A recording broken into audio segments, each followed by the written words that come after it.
Hey, Doris Day. Welcome to another round of Collection Connection.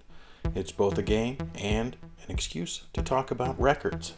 That's right, it's both a floor wax and a dessert topping. Over on the Plastic Soundwave Cult channel, my brother Eric, who I play the game with, he lobbed Hole's second album at me, which was Live Through This, released in 1994. So I had to find some facet or quirk that this album or artist has in common with a seemingly unrelated title for my own collection, which I did in the form of a 1988 compilation from the Psychedelic Furs called All of This and Nothing. I'll blather for a few minutes about my impressions on each of these records, but instead of straight up telling you what the connection is between them, we challenge you to figure out the connection and leave your guess down in the comments. Now, as of time of recording, nobody had successfully guessed the connection between the previous pair of albums, those being Hole's Live Through This and Bandwagonesque from Teenage Fan Club. And the connection is that both bands had somebody with the surname of Love. Courtney Love, which you probably would have known just off the top of your head for Hole, and Gerard Love, the bassist and one of the several vocalists in Teenage Fan Club. So that was the connection. Nobody got it. And with that out of the way, let's get on with the show.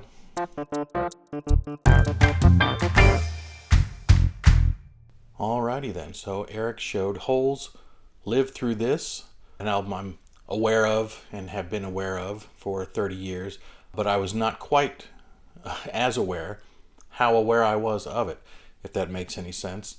Listening to it, I only gave it one go through, and Hole, along with grunge and kind of that whole heavy guitar 90s scene, was something that I skipped by and large.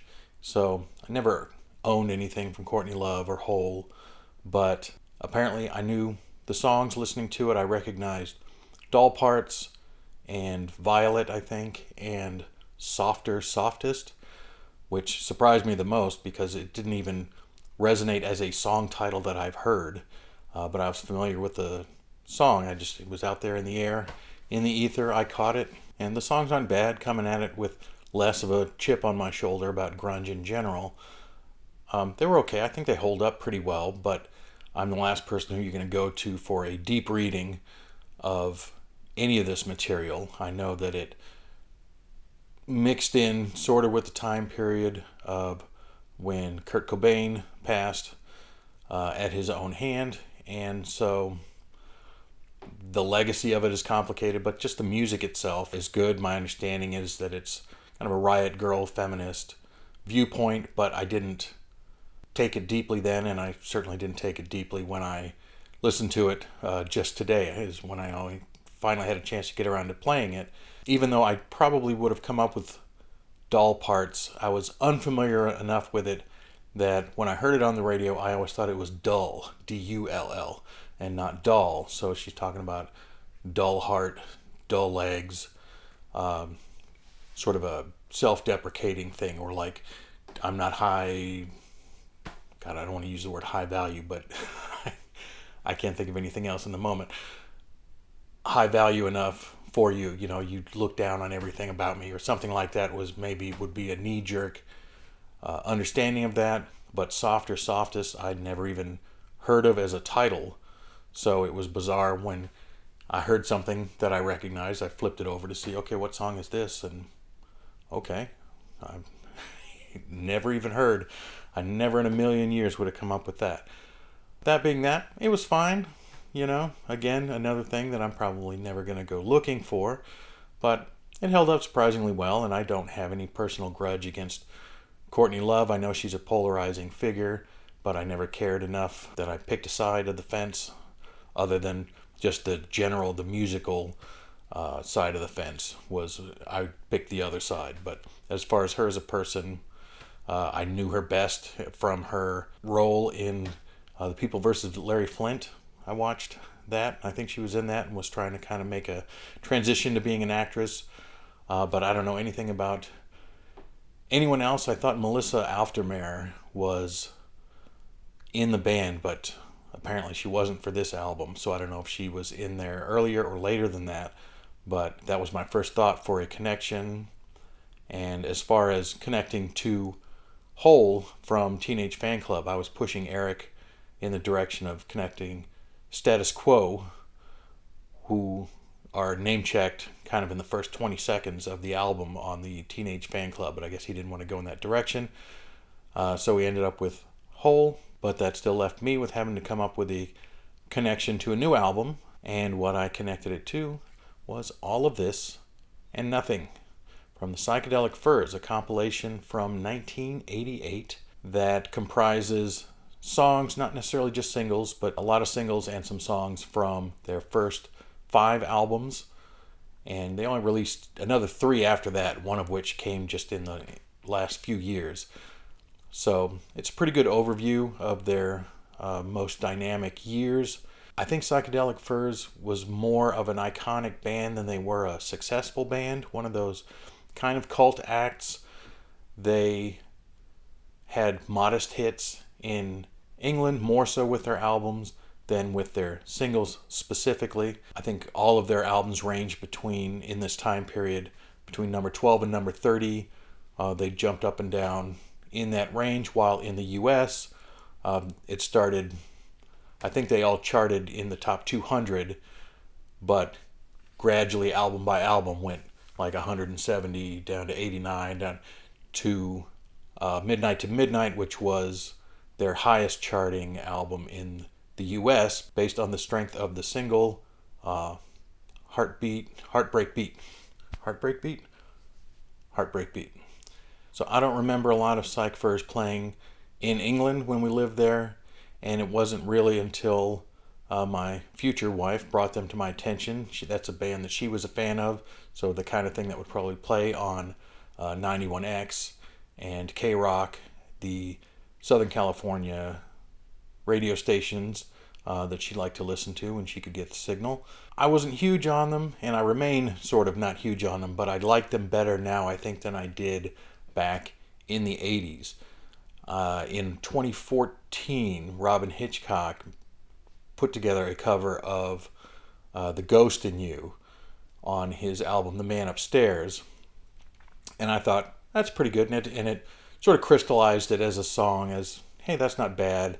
And of course I had on the Clueless soundtrack a Counting Crows, boy, I said that awkwardly, but a Counting Crows cover of The Ghost in You as well. And realizing that, I'm like, hey, I got the original as well, so why don't I go give that a listen? And when I gave it a little more time, there's a handful of tracks on that I like quite well. I don't know that I like them inside and out, but it was enough of a sway that I went eventually in 2019, I believe, bought their debut album, their first album. So those are the only 2 things that I have from Psychedelic Furs, are this collection, not quite a best of, one of those misleading titles, All of This and Nothing, that don't lead you to know immediately that it is a collection. But this, and now I have their first album, and my understanding is that their second album, Talk Talk Talk, is maybe their best received, most lauded album. So I might be interested in that, because there has been some interesting stuff on that first album that was not single material. But this one, in addition to Heartbreak Beat and The Ghost in You, has Heaven, which is a song that I like, and Love My Way, I think that was the primary song that my wife liked, and I think it's not bad. I enjoy that one too. And interestingly, this came out in 1988, and it has Pretty in Pink on it, but it has the original album version from, I think it was on Talk Talk Talk, that does not have the saxophone on it. It was re-recorded for the Pretty in Pink soundtrack with the saxophone, and that became the version that I think people are more familiar with by and large. That re-recorded version was their biggest hit single in England, even though it itself, I think, only hit like number 16 in the charts there. But they chose to include the original album version from on here, so I have both, which is nice, I suppose. And they both have their merits. I think probably because I was more familiar with the saxophone version. That will always be my favorite version. It was the first version. I think that happens. It's just a natural bias that happens a lot. The first one you hear is the one that you prefer. Yeah, it's got a lot of decent tracks, and I went through their discography, and this does not line up with the singles that were released. Sort of the bigger ones are included on here, and then it goes for some deeper cuts, like All of This and Nothing, which I believe is another Talk Talk Talk track, but was just an album track and not released as a single until it was done to promote this, which I imagine was put together because it felt like they were gaining some momentum on the American scene with Midnight to Midnight, and they wanted, and the Pretty in Pink single, and so they wanted to try to capitalize on that by putting together a collection with their older stuff, and it's not bad. So I'm still not a huge Psychedelic Furs fan, but I have more of an appreciation for them now than I did at the time. Evolved from a punky early sound, which a lot of the bands that came out around that time, late 70s, did. I think their debut album was from 1980, but sort of evolved in where I became more aware of them.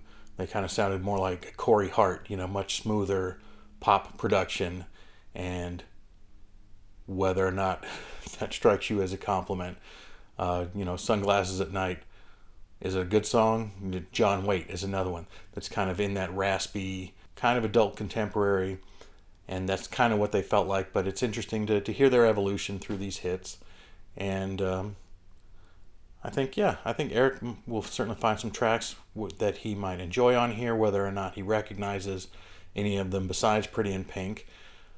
I don't think he has any Psychedelic Furs, but yeah, I will throw over as a connection All of This and Nothing from the Psychedelic Furs, the compilation from 1988.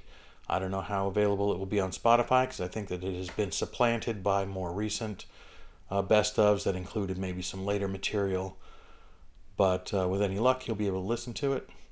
And if you think you have an idea what the connection is between Holes Live Through This and the thing that I've just said several times, All of This and Nothing by the Psychedelic Furs, then leave your guess down in the comments, and the first right answer will get a shout out in the next video. So with that, that's all I got. Thank you for watching. Bye-bye.